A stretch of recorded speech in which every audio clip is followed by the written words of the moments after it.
Meus irmãos, sejam muito bem-vindos a EBD 2018. Privilégio, que honra estarmos aqui mais uma vez para juntos nós iniciarmos um trimestre tão especial, o primeiro do ano. Quero já agradecer aqui a todos os irmãos que estão inscritos no nosso canal e pedir a você que curta os nossos vídeos, favorite os nossos vídeos, dando like, tá certo? Deixe o sino de notificações ativado. Toda vez que eu enviar um vídeo novo, isso vai para você.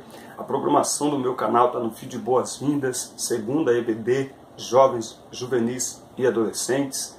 Na quarta-feira é o Fala Denão, onde eu respondo perguntas, principalmente ligadas exatamente a essa faixa etária que eu trabalho na EBD, Jovens e Adolescentes, sobre temas de sexualidade, enfim. E no sábado pela manhã eu quero postar um programa chamado Hora da Palavra, para a gente conversar e tratar de alguns assuntos da Palavra de Deus, que são base da nossa fé, que servem de defesa para a nossa fé. Então, eu fico muito feliz em contar com todos os irmãos, todos os comentários, irmãos que têm nos acompanhado do Brasil, do exterior, todos os seus comentários, é muito importante. Deixe o seu comentário aqui embaixo, tá certo? O seu comentário nos ajuda, o seu comentário nos estimula, o seu comentário mostra o caminho que nós estamos seguindo e a importância do trabalho que nós estamos fazendo, tá certo? Compartilhe os nossos vídeos, é muito importante. Compartilhe para todo mundo, manda para todos os grupos da sua igreja, para que todos possam ter acesso. Bom, quem me acompanha já há bastante tempo sabe que eu trabalho com material em PDF, hora eu consigo fazer, hora eu não consigo fazer.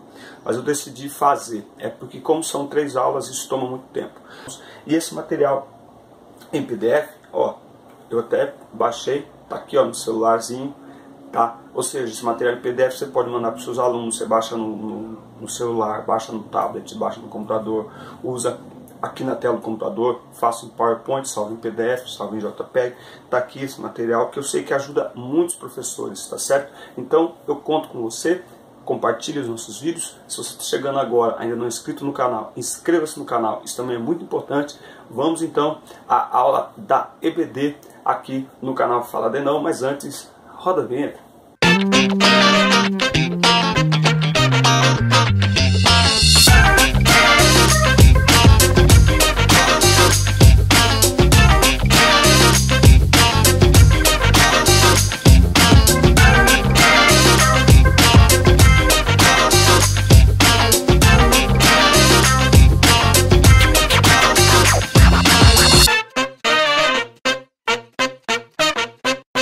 Muito bem, maravilha, meus irmãos. Chegando então com a aula 2 na classe de juvenis, certo? Deus abençoe a vida de todos os irmãos. Aula 2 na classe de juvenis. A aula 1 foi dia 31 de dezembro. Se alguma igreja, alguma classe ainda não deu essa aula, enfim, veja aí como vocês vão fazer. É o ensino sistemático, continuado, então é importante que não falte nenhuma aula, principalmente nesse trimestre aqui, que ele está tratando detalhadamente aqui de cada fator dentro desse assunto de dúvidas com respeito à fé cristã. O tema da aula 2 é: quem é Deus? Quem é Deus? Esse é o tema da aula 2. Conheçamos e prossigamos em conhecer o Senhor. Como a alva será a sua saída, e ele virá a nós como chuva serôdia que rega a terra. Então, como a alva, né? O sol não nasce de uma vez, aos pouquinhos, até que o dia fique completamente claro. Claro que o sol está lá no céu, ele brilha tudo certinho. Mas assim, a gente não vê o sol, tá tudo escuro, aí se puff, tudo claro. E ele não vai embora assim também, tá tudo claro, puff, tudo, não, é gradual, não é? Então é esse conhecimento gradual que Oséias está trazendo para nós aqui. Os objetivos dessa lição é conhecer o Deus revelado nas Escrituras, saber o que é o ateísmo e o panteísmo, compreender o caráter de Deus revelado em seus nomes, tá? Claro que é um apanhado que ele vai fazer aqui.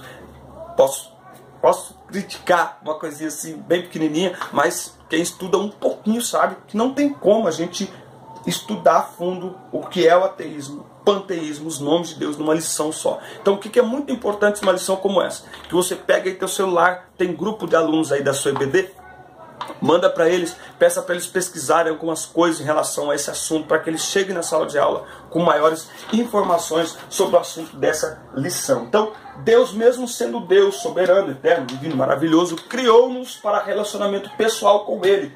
E Ele se revela a todos que o procuram, Ele se deixa encontrar por todos que o buscam. Dinâmica de grupo, ela está aqui colocada bem no começo da lição. Uma dinâmica muito simples, muito bacana de fazer. Eu vou gravar um vídeo só com essa dinâmica, que quer nada mais do que uma garrafa de água mineral, café, Coca-Cola e 3 copos descartáveis. Tá? E aí você leva isso para a sala de aula e mostra lá para os alunos. Você tem ali Coca-Cola, você tem água e você tem café. Agora imagine que você está no deserto. No deserto, mas deserto, não tem nada, não tem água, não tem ninguém, só areia, sol. Durante o dia frio, você está no deserto e alguém chega e lhe oferece. O que você gostaria de receber? Água, Coca-Cola ou café? Bom, muito provavelmente, a opção correta é água, mas muito provavelmente, né? Imagina, deserto, calor, sol, a Coca-Cola, à noite faz frio no deserto, quem sabe aí um cafezinho. E é isso que muitas pessoas estão fazendo, estão trocando a água da vida, o verdadeiro Deus, por um cafezinho, por uma Coca-Cola, mesmo que isso provoque a sua morte, não é? A sua morte espiritual, né? Então, por mais que seja uma tentação a Coca-Cola, né? É muito difícil você comer um churrasco bebendo água, bebendo suco, meu Deus, Coca é bom demais aquele negócio, não é verdade? Quem gosta de café, mas num deserto, numa situação dessa, o que é melhor? A água. A água é a melhor opção. Faça essa dinâmica aí na sua sala de aula e você vai ver que é muito bacana para maior conhecimento aí dos seus alunos. Revelado para ser conhecido. Em sua incansável busca por Deus, o ser humano tem fabricado inúmeros deuses à sua própria imagem e semelhança. Aliás, o ser humano tem a facilidade de fazer de si mesmo um Deus. Esses dias um pregador aí muito renomado, aliás, diz que nós somos semideuses, nós somos, o homem é quase um Deus, misericórdia. O ser humano já nasce com o anseio de conhecer e se relacionar com o único Deus verdadeiro, afinal de contas, nós somos criados à imagem e semelhança de Deus. Os escritores bíblicos não tinham a preocupação em provar a existência de Deus, pois ele é conhecido e aceito mediante a fé. Se diz, uma pessoa perguntou assim para mim, como eu evangelizo um judeu? Sinceramente, eu não sei como, mas o que eu disse? Não é? Você pode até comentar, inclusive. O que eu disse que, meu Deus do céu, não é fácil evangelizar um judeu. Por quê? Porque ele não crê em Jesus. Ele não crê que Jesus é Deus. Ele não aceita Jesus como filho de Deus. Então você vai falar, ele não está nem aí, porque ele não acredita naquilo. Ele tem dificuldade cultural, de tradição, de acreditar naquilo. Então, a menos que ele abra uma brecha, ele queira conhecer, é muito difícil. Tá? Então, longe de ser, ele vai colocar aqui que o Deus revelado nas Escrituras não é um produto da criatividade humana, antes é o Criador de todas as coisas. Não só judeu, qualquer pessoa que não quiser conhecer a Deus, certo? E é isso que Paulo retrata aqui em Romanos 1, a partir do 18. Mas longe de ser uma mera energia, força, influência ou substância existente, o Deus verdadeiro é um Deus pessoal. Tem personalidade que se expressa através do intelecto, do sentimento e da vontade. Nesse aspecto ele também é triuno, pois se revela em 3 pessoas distintas, Pai, Filho e Espírito Santo. Bom, a Bíblia não prova a existência de Deus. O torna conhecido para aqueles que se aproximam dele pela fé. Ora, sem fé é impossível agradar a Deus, porque é necessário que aquele que dele se aproxima creia que ele existe. Ou seja, a fé é o pressuposto para a aproximação. Quem se aproxima, não tem como se aproximar de Deus sem ser pela fé. Não tem. Relacionamento, personalidade, comunicação, interatividade. Deus é um Deus pessoal que se relaciona com os seres humanos que ele criou. Aliás, fomos criados, habilitados com essa condição. a habilidade de interagir, de interação entre o Deus Criador e a criatura. Ele coloca aqui algumas perguntas que ele coloca. Deus de fato existe aqui na ação do tópico 1. Quem ele é e como podemos conhecê-lo sem medo de estarmos sendo enganados? Como está seu relacionamento com ele? Bom, Deus, eu vou colocar aqui só uma informação. Tem um site aqui que você pode entrar. Deus de fato existe. Os pensamentos de Deus, personalidade e atitudes podem ser conhecidos somente se Deus resolve revelá-los. Isso se chama cognoscibilidade. Deus é um Deus cognoscível, ou seja, é um Deus que permite, que deseja ser conhecido por aqueles que ele criou. Tudo mais, se Deus não quisesse revelar, tudo mais seria especulação humana. Nós perderemos muito se Deus não quisesse ser conhecido. Mas Deus quer que conheçamos e nos contou na Bíblia tudo o que precisamos saber sobre o seu caráter e como nos relacionarmos com ele. Isto torna a fidedignidade da Bíblia algo de extrema importância. Por isso temos que tomar cuidado com aquilo que falamos no altar. Porque se as pessoas desacreditarem da Bíblia, elas terão dificuldade de crer em Deus. Por quê? Porque a fé vem pelo ouvir e ouvir a palavra de Deus. Então, do púlpito, aqueles que tomam a oportunidade para pregar, para ensinar a palavra, não podem maquiar, não podem ajustar, não podem dar não podem fazer um jeitinho brasileiro, não. Tem que pregar a palavra, porque ela é poderosa. E para que ela seja confiável, ela é confiável, mas a pregação tem que ser confiável, portanto tem que ser autêntica, tá certo? A Bíblia nos revela de modo específico o caráter de Deus. O Salmo 145 é um resumo típico da personalidade, pensamentos e sentimentos de Deus por nós.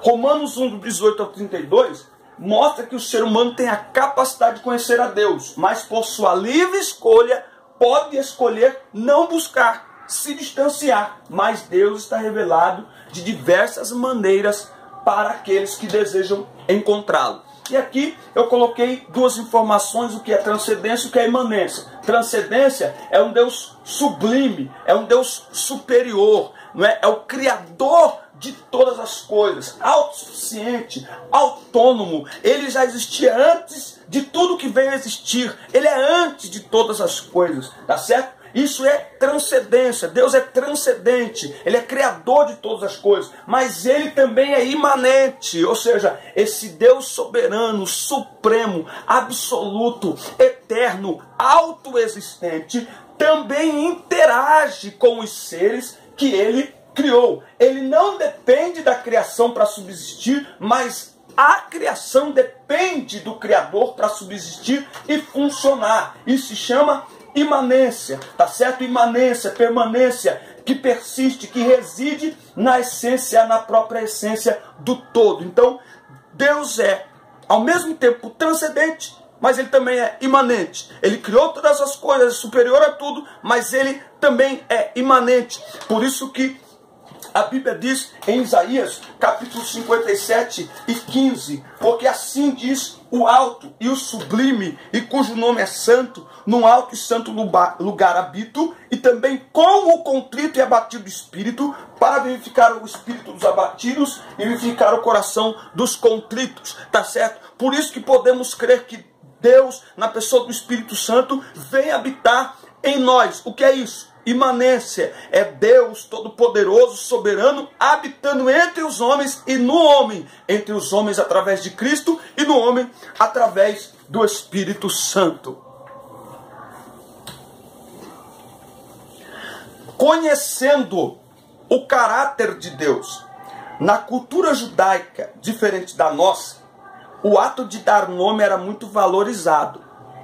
Lembra, desde todos os nomes que você vai olhar, Jacó, enganador, a Israel, escolhido, né? Tudo lá. O próprio nome de Jesus e tal. Pois o nome não era apenas uma mera identificação de uma pessoa. Como é na nossa cultura? Qual que é o seu nome? Meu nome é Denis. Qual que é o seu nome? Meu nome é Luciano. Qual que é o seu nome? Meu nome é Carlos. O nome não está atrelado a quem aquela pessoa é. Mas lá sim, assim nas Escrituras, os nomes de Deus expressam bem mais que um rótulo. antes revelam seu caráter, natureza e poder. O nome mais sagrado para Deus é o tetragrama sagrado YHWH, tá? No grego você sabe que não tem vogais, né? Então a tradução mais próxima disso é Javé ou Jeová, para ficar que a gente consiga falar, né, no português, tá? E a tradução mais provável é o Eterno, ou Deus Eterno. É até interessante que tem um pessoal que começa a estudar teologia, você percebe que ele já começa a mudar. O pessoal vai falar, ele prega, eu estou aqui, quero agradecer ao Eterno. Não fala mais a Deus, tá certo? Javé é o Deus que existe por si mesmo, que não tem princípio nem fim. É importante notar que Deus não especificou na sua palavra que existe apenas um nome exclusivo pelo qual ele deva ser adorado. Os nomes de Deus são apenas maneira de lembrarmos de aspectos da sua divindade e personalidade. Coloquei aqui alguns nomes, você pode pesquisar, você pode colocar. Material em PDF. O link está aqui, só você baixar no celular, é super bacana. Então, alguns nomes: Elohim, soberano criador, não é? Você sabe que os judeus, os ortodoxos mesmo, aqueles bem, tradicionais mesmo, há muito tempo, os escribas, bem antigamente, na hora de escrever Deus, não escreviam Deus, né? Então, esse termo Elohim, soberano criador, né?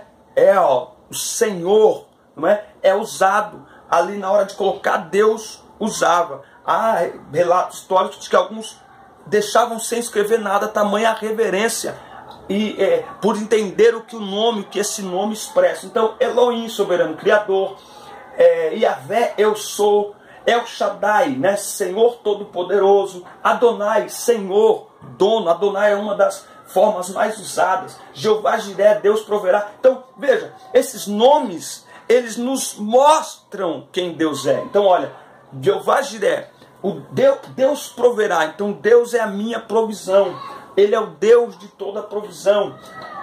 Makadesh, Deus é santo e é santificador. Jeová Nissi, Ele é a nossa bandeira. Se a gente lembrar daquela época que tinha exércitos, e se lembrar que hoje nós somos um exército, nós estamos em uma batalha espiritual, Deus é a nossa bandeira. Jeová Rafa, eu sou o Deus que te sara. Jeová Shalom, Ele é a nossa paz. Enfim, pelos nomes nós vamos conhecendo quem é o nosso Deus, nós vamos conhecendo características. Pelos nomes nós vamos conhecendo atributos do nosso Deus, da sua bondade, da sua justiça, da sua santidade, da sua presença, tá certo? Nós vamos conhecendo quem Deus é através dos seus nomes. Então é muito importante se estudar os nomes. Mais uma informação, pega isso aqui também e manda para os seus alunos. Pessoal, até domingo eu quero que vocês tragam para mim uma pesquisa, alguma coisa relacionada aos nomes de Deus. Isso é super importante, vai levar os seus alunos a maior interação na aula com você.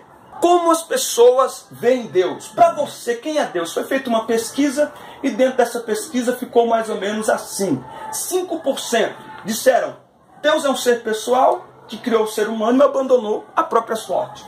Para 7%, uma invenção do homem. Então é aquela coisa assim, o homem não tem o que inventar, então ele, para achar uma maneira de destinar suas frustrações, decepções, então o homem criou Deus na sua imaginação, não é? E perceba que esse pensamento, ele muitas vezes, até nós cristãos, nós muitas vezes não prestamos atenção no que estamos falando em relação a Deus. A gente atribui tudo a Deus.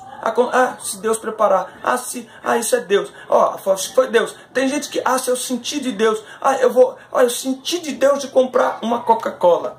Deus não é isso, gente. Meu Deus do céu, Deus não é o nosso brinquedinho, nosso amuleto. Deus não é uma invenção, uma fabricação nossa. Deus não é o nosso ídolo. Deus é Deus, ponto. Deus é Deus, ponto. Ídolo tem que ser carregado, mas eu vou falar sobre isso. Bom, 14%. É cada ser e ao mesmo tempo tudo no universo. Isso aqui é o panteísmo. Então, ateísmo, uma invenção do homem. Panteísmo é cada ser e ao mesmo tempo tudo no universo. Então, Deus é a planta, Deus é a janela, Deus é esse computador, Deus é essa voz, Deus é esse celular, eu sou Deus, então todo mundo é Deus, tá tudo ligado, tá tudo misericórdia. 19% uma força espiritual e 50% um ser pessoal, amoroso e participantes da vida das pessoas. Eu coloquei aqui algumas informações sobre o médico Augusto Cury, que ele diz que ele foi considerado por muito tempo mais ateu do que um dos maiores ateus, que eu não sei falar o nome desse cara, não sei se é francês ou alemão, Nietzsche, não sei, enfim, porque ele era um ateu científico, tá certo? E o Augusto Cury, mestre, médico, psiquiatra, escritor, cientista, pós-graduado em psicologia social, pensador, pesquisador de psicologia, desenvolveu em 17 anos a primeira teologia brasileira sobre a construção da inteligência, denominada inteligência multifocal. Então, ele disse que foi um dos maiores homens, um dos maiores ateus que pisou nessa terra, mas ele disse, inclusive, ele diz em todos os lugares que ele vai, e tem um vídeo dele que circula aí com muitas visualizações, porque ele fala isso diante da Ana Maria Braga, lá no programa Mais Você, e quando ela pergunta, e aí o que aconteceu? Ele foi estudar a mente de Deus, a mente de Jesus, e quando ele foi estudar a mente de Jesus, ele percebeu que Jesus é um homem diferente, que Jesus não cabe no pensamento humano, a mente humana não cabe, não consegue conter o tamanho de Jesus, um homem extraordinário. Eu já falei, vou falar, tem uma série de livros dele sobre Jesus, são 5 livros, eu li um deles, que é Jesus, o Mestre Inesquecível, simplesmente extraordinário, maravilhoso. Então vale a pena ler. Lembrando que Augusto Cury, então, é um dos maiores ateus, ex-ateus, porque agora ele não é ex-coisa nenhuma, agora ele é um servo do Senhor, e ele se converteu ao cristianismo estudando a Cristo. Entre eles, muitos outros, eu não sabia, mas o Pondé, que é um dos maiores filósofos da atualidade, eu até achava que ele era ateu, e na verdade ele deixou de ser ateu, não entendi se ele se tornou um cristão, mas ele não é mais um ateu, porque ele achou que há uma lógica, há um sentido na vida, no campo teológico, que o ateísmo não consegue preencher, tá? Então veja, Deus é Deus. Tá? Aqui ele coloca a questão do panteísmo, onde tudo é Deus. E o que é que eles fazem? Eles confundem a criação com a criatura. Então, não, Deus é Deus, mas a criação também é Deus. Então, já que Deus se relaciona com a criação, então a criação também é Deus. Mas veja, Deus se revela na criação, se revela para a criação, mas não se confunde com ela. É preciso muito cuidado nesse aspecto, porque às vezes a maneira como descrevemos os nomes de Deus pode levar as pessoas a achar que ele é o que o nome expressa. Eu vou usar aqui um exemplo relacionado ao Espírito Santo, muito comum, que você já deve ter vivido. A gente, por muito tempo, a gente vai estudar a pessoa do Espírito Santo. E como é que você estuda a pessoa do Espírito Santo? Um dos aspectos são os nomes, ou os símbolos do Espírito Santo, não é? Água, purificador, fogo, arará, arará, e vai, não é? Vento, vento, vento. Só que a gente tem que tomar cuidado para não achar que o Espírito Santo é água, é vento, é fogo. Não, isso são só símbolos para nós entendermos melhor a atividade, a personalidade do Espírito Santo. Portanto, o Espírito Santo é Deus. Deus é Deus. Os nomes de Deus revelam quem Ele é, revelam como Ele age, revelam a sua personalidade. Mas nós não podemos esquecer que Deus é Deus. É isso o que Ele é. Eu estava aqui pensando nesse ponto da lição, é como a gente tem filhos e o tempo vai passando, né, e as pessoas vão mudando também, né? De vez em quando, como pai, o que nós temos que falar para os nossos filhos hoje em dia? Sou seu pai. Por quê? Porque olha como que a ideologia entra na cabeça das pessoas, como que o processo está na mente. O diabo quer roubar a mente das pessoas, porque se ele roubar e se ele perverter a mente das pessoas, já era. Então, numa sociedade que quer igualizar tudo, a diferença é tida como algo ruim. E se você entrar por esse caminho, não faz sentido um Deus que é maior, que é grande, que tem que ser respeitado, reverenciado. Não, porque todo mundo é Deus e Deus é todo mundo. Então por que eu tenho que te respeitar? Olha onde vai parar isso. Muitas vezes a gente tem que lembrar essa nova geração. Quem está falando com você é seu pai. Quem está falando com você é sua mãe. Respeita o professor. Mas como uma sociedade vai respeitar o professor dentro desse pensamento? Todo mundo não, todo mundo é Deus. Professor é o quê? Está achando o quê? Parece que não, mas tem tudo a ver. E a gente tem que ficar analisando e ter o nosso pensamento focado para que a gente possa continuar firmes na palavra de Deus. Eu sei em quem tenho crido. Paulo fala isso em 1 Timóteo 1,12. E fé é o quê? Fé é certeza. Fé é a certeza, é firme fundamento. A fé em Deus não é o resultado de crenças mentirosas, supersticiosas, sem sentido, desprovida de racionalidade e altamente emocional. Muito pelo contrário, como escreveu o pastor John Stott, fé é uma confiança racional, uma confiança que, em profunda reflexão e certeza, conta o fato de que Deus é digno de todo crédito, ou seja, crer também é pensar. Então, na sociedade que vivemos mais do que nunca, precisamos estar prontos a defender a nossa fé, diante dos ataques da pluralidade religiosa, que busca a todo custo tornar a fé cristã mais uma religião. E o que nos distingue das demais é a nossa visão sobre quem de fato Deus é. Então Deus é único. Isaías 45:5. Olha o que a Bíblia diz aqui em Isaías 45:5. Agora, para nós que cremos a palavra. Quem não crê não adianta nada disso. Eu sou o Senhor e não há outro. Fora de mim não há Deus. Deus é o único Deus. Logo, seus seguidores jamais se unem a outros deuses, pois não existem. São invenções humanas, falíveis, né?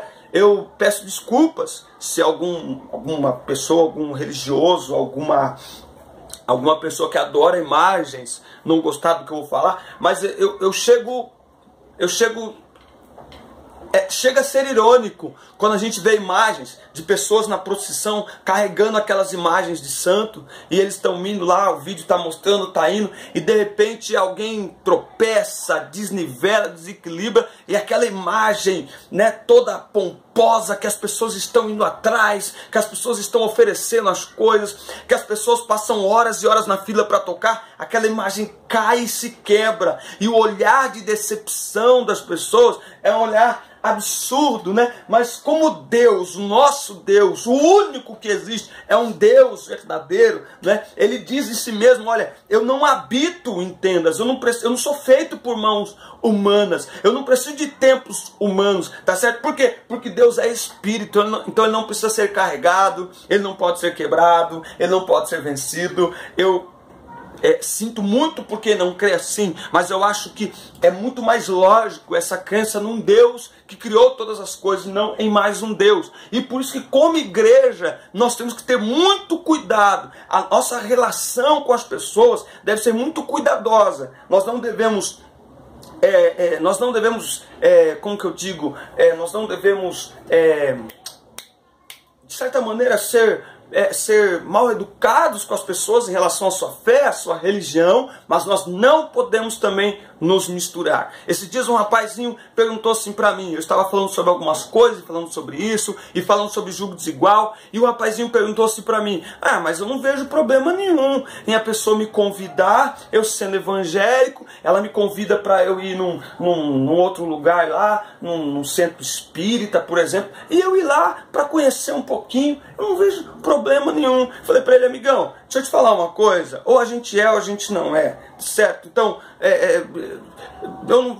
o nosso negócio de relacionamento com Deus, não é? Quer dizer, então, eu tenho a minha esposa, no mundo de hoje, não vejo problema nenhum. Você tem sua esposa? Não, problema nenhum. Você tem sua esposa, mas qual o problema dela passar uma noite com outro cara? Não tem problema não. Qual o problema de você sair da sua casa no sábado à noite e passar a noite fora com outra mulher, num prostíbulo, numa boate? Problema não. Importante que vocês são marido e mulher. Gente, não é assim que funciona. Se Deus é o único Deus e Ele é o único Deus, isso trata da exclusividade. Então nós que servimos a Deus devemos servir de maneira exclusiva. Então tem lugares que não cabe a gente, tem amizades que não cabe a gente, tem comportamentos que não cabe a gente, vão chamar a gente de retrógrados, de preconceituosos, de intolerantes. Eu sinto muito, eu não participo, eu não vou comungar desse momento com vocês, porque é contra a minha fé, é contra a minha profissão de fé, tá certo? Eu não falo de um momento, eu falo de ter relacionamento, eu falo de pessoas que estão usando a fé como algo normal, como mais alguma coisa, e se unem a todas as coisas. Você olha e fala, agora vai mudar de vida, e não muda nada. Por quê? Porque ela está tratando Deus como mais um Deus, quando você diz que serve a Deus, mas ao mesmo tempo frequenta outros lugares e acha que as outras coisas todas funcionam assim como o Evangelho funciona. Se fosse assim, Jesus não precisava vir e ter morrido. Então o Evangelho é exclusividade, é servir a Deus, é crer em Deus, o único Deus. Apologia, defesa. As pessoas não apenas questionarão, como pressionarão para que mudemos nossa forma de agir e pensar de acordo com a palavra de Deus, para vivermos de acordo com o mundo. Por isso temos que nos preparar para responder e para manter a nossa fé. 1 Pedro 3,15, estejam preparados para responder com mansidão a certeza da fé que há em vós. Eu coloquei aqui na aplicação a curiosidade, sejam curiosos. Questionamentos geram busca pelo conhecimento, que gera fé, que gera consistência naquilo que se acredita. Então é muito bom que você promova, que você motive a curiosidade dos seus alunos. Não precisamos ter medo das perguntas, por mais difíceis e conflitantes que pareçam, elas são uma oportunidade maravilhosa para esclarecimento de pontos duvidosos. Eu coloquei aqui também o livro Crer é Também Pensar, do pastor John Stott, vale a pena ler. O pessoal acha que esse negócio de fé é uma coisa assim maluca, é um transe, é um negócio de gente que não tem o que fazer. Não, lembra que Paulo diz em Romanos 12:2? Romanos 12:1, rogo-vos, pois, pela compaixão de Deus, que apresenteis o vosso corpo em culto racional. Então, crer é também pensar. Há uma lógica na fé. Por mais difícil que isso seja de algumas pessoas entenderem, há uma lógica na fé. E como é que você descobre isso? E como é que você se afirma em suas próprias convicções? É pesquisando, é buscando o conhecimento de Deus. Esse Deus extraordinário, tão maravilhoso, mas que se faz conhecido por todos aqueles que o buscam. Essa é a tônica dessa lição. Deus é Deus. A pergunta hoje em dia é: quem é Deus para você? Então cada um, você viu que tem aqui a pergunta e cada um responde. Mas para nós, os que cremos, quem é Deus? Deus é Deus, o Criador de todas as coisas, o único, todo-poderoso, aquele que me criou e com quem eu me relaciono todos os dias. Partindo desse princípio, que Deus é Deus e que Deus quer e nos fez para um relacionamento com Ele, nós devemos rever, nós devemos pensar como estamos nos relacionando com o Deus que dizemos servir. Pense nisso, Deus abençoe, boa aula, assista, curta, compartilhe, inscreva-se no canal, mande para todos os grupos, boa semana, bom domingo e até a próxima aula. Fiquem com Deus, Deus abençoe. Valeu!